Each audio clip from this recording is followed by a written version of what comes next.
know there was a town in the Deep South where Jim Crow laws had no power, and black people governed themselves?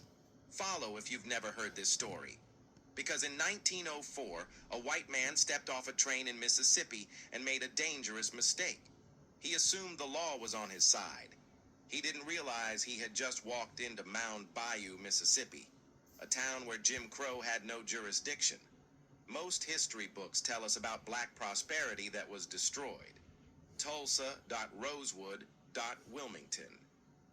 But they rarely talk about the one that wasn't destroyed, because it was built differently. In 1887, two formerly enslaved men, Isaiah T. Montgomery and Benjamin T. Green, purchased swampland deep in the Mississippi Delta.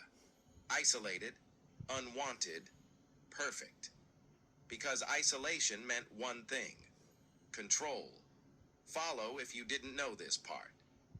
They incorporated as an all-black municipality, which meant, under Mississippi's own property laws, they controlled who could own land inside the town, and they used that to lock white ownership out, in 1887 Mississippi, with white men's laws.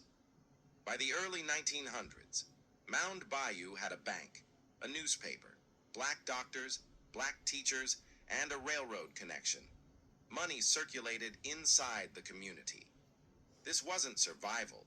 This was economic strategy.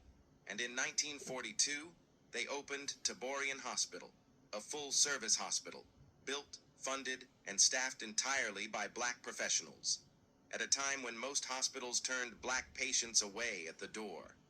Tell me again what was impossible. By the civil rights movement, Mound Bayou had become a safe house.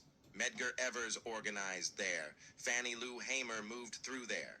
And when the government tried to freeze assets connected to civil rights organizing, the Bank of Mound Bayou quietly kept the movement funded.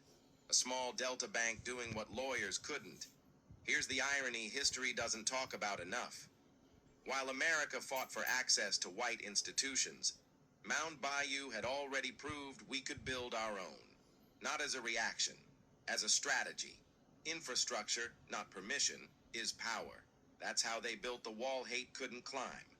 Subscribe and comment Mound Bayou if you'd like to hear more about the black towns, banks, and legal strategies that held the line during Jim Crow.